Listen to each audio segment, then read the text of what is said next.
Hello and welcome to the Grand Line Review, your source for everything One Piece. Last week on the arc review, we covered the final completed arc in the series thus far, the Reverie. And this week, well, we have to do something, so we are going to use all of our accumulated experiences to construct a comprehensive ranking of every arc in the series. That's right, we are going to be counting down all 30 arcs from worst to best, and warning, this ranking will be extraordinarily subjective and entirely based on my own personal experiences revisiting the arcs over the past 30 weeks or so. This video will also be broken up into two parts, with this video examining, how shall I put this, the lowest ranking 15 arcs. So things are going to start off quite negative and gradually get much better. But I really want to stress that this is One Piece and I don't think that there are any bad arcs per se, but there are certainly some that are much worse than others and some that I just distaste quite a bit, despite their contribution to the greater story and the character pool. So just keep that in mind when typing your angry comments. But with that out of the way, let's begin.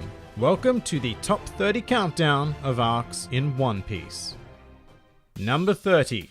Syrup Village. Alright, we're going to be starting off quite predictably. Syrup Village was always my least favorite arc, and going through the entire series in detail has only solidified that feeling. Early Usopp is just complete cringe to me in every way, and I honestly believe that his character is a huge barrier to entry for a lot of people wanting to get into the series. It also doesn't help that this arc is 20 chapters long. My god, that is far too long to spend in this pretty plain, boring location and focusing on Usopp. To put that into some perspective, by the time Syrup Village was over in the manga, that arc was over half of the entire series. The only redeeming feature it has is Kuro, who has a very cool design and fighting style, but his plan was ridiculous in retrospect, and look, yeah, Syrup Village is just a huge slog for me to get through. It takes legitimate work to read, and that is why it is, and will probably always be dead last in my personal arc rankings.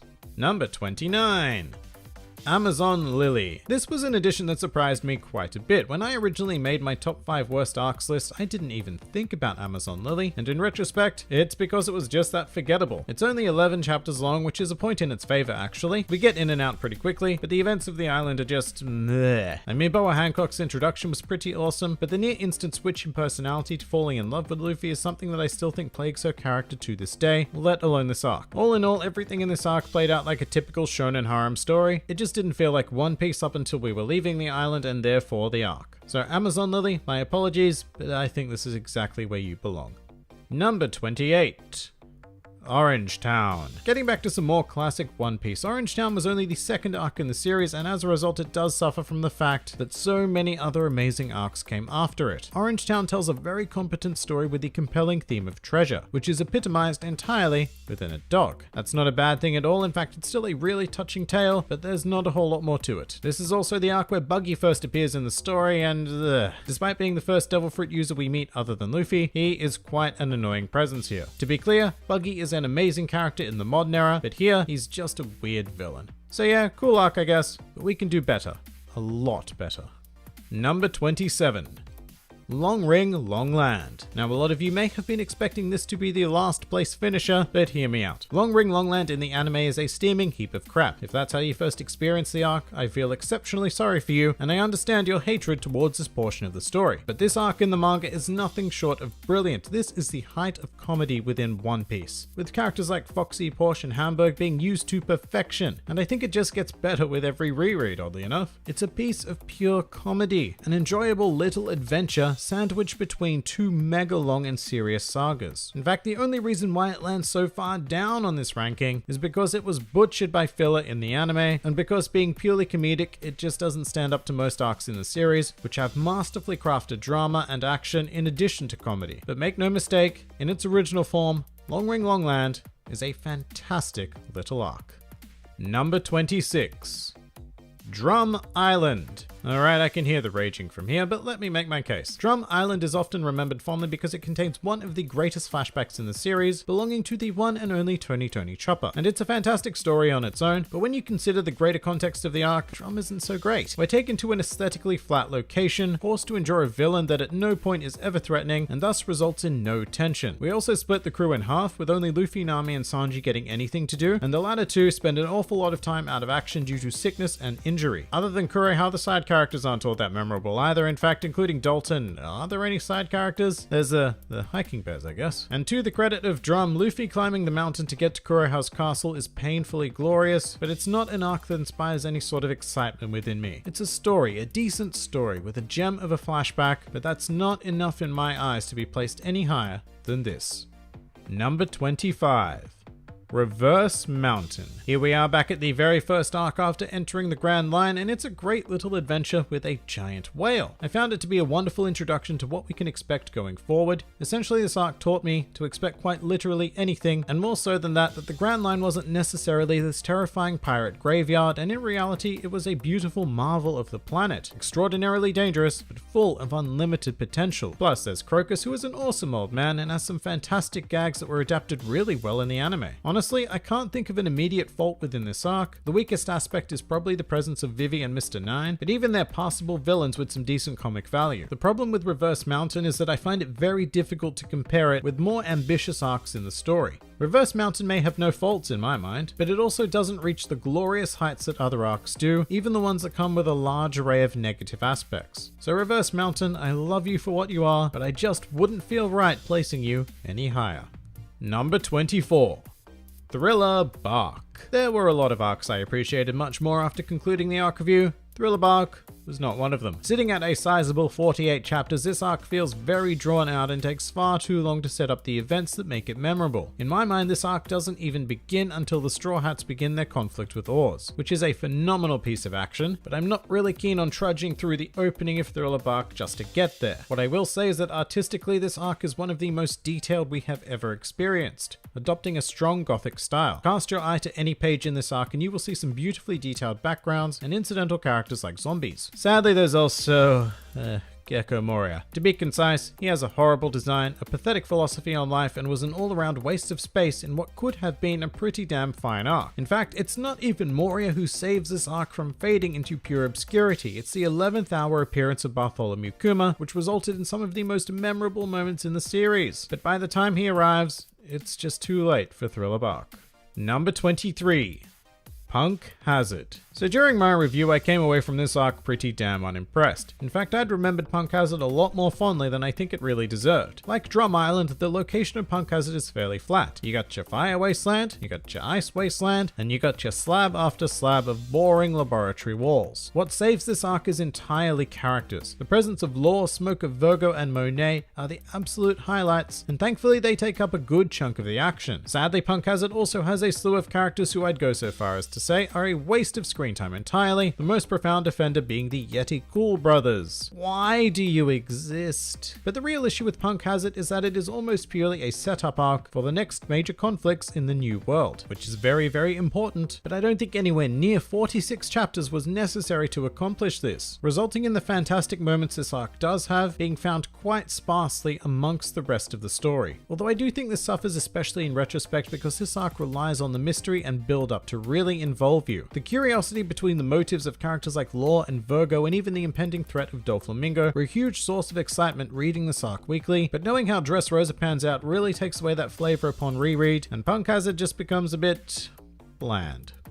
Number 22.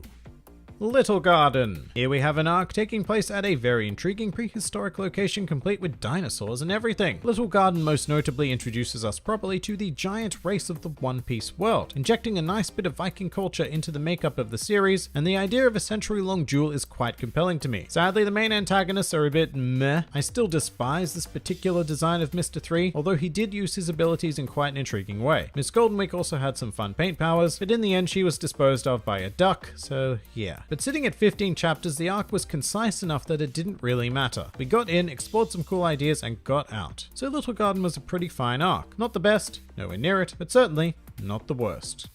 Number 21.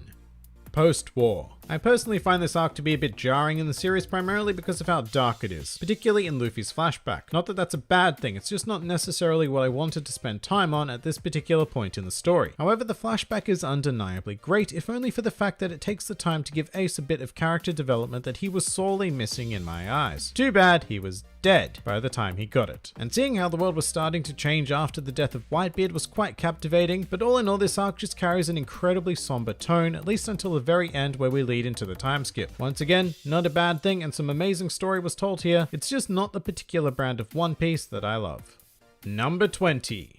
Fishman Island. Well, damn, this arc is pretty high up on the list, isn't it? I definitely have a much better opinion of this portion of the story upon analyzing it in the arc review. The tales told in relation to Otohime and Fisher Tiger are masterful, and two of the most memorable flashback figures in the entire series for me. Plus, the location of Fishman Island itself is a source of endless beauty, detail, and creativity, which comes across particularly well in the anime. The only thing that tanks the arc is the villains. And yeah, I still consider Hody Jones to be the worst antagonist ever put to page in One Piece. He's just shit. With a more compelling set of villains, Fishman Island could probably break the top 10. But as it is, it's a mixture of fantastic elements with a couple of absolutely horrendous ones. Nothing in between. And that's a shame, but I don't think this arc deserves the hatred it gets from the fan base. Although I don't think it deserves a lot more credit either. So here we are at number 20. Number 19. Whiskey Peak. Alright, this 9-chapter adventure was our first exploration of an actual island in the Grand Line, and it was just plain cool. The Straw Hats land and instantly fall into a nest of assassins, leading to a fantastic action sequence of Zoro absolutely wrecking the entire civilization worth of people. With that said, I think how much you enjoy Whiskey Peak is in direct correlation to how much you like Zoro, and I happen to like him an awful lot, so this arc was definitely my jam. It also contains the brief battle between Luffy and Zoro, a little gem that I think gets forgotten quite a bit in the modern era. But yeah, Whiskey Peak is your classical One Piece adventure, a short stop on a weird island with a fun, satisfying conflict and a bit of build up to something much greater, all in 9 chapters. It is effective and engaging storytelling in its purest form. Number 18.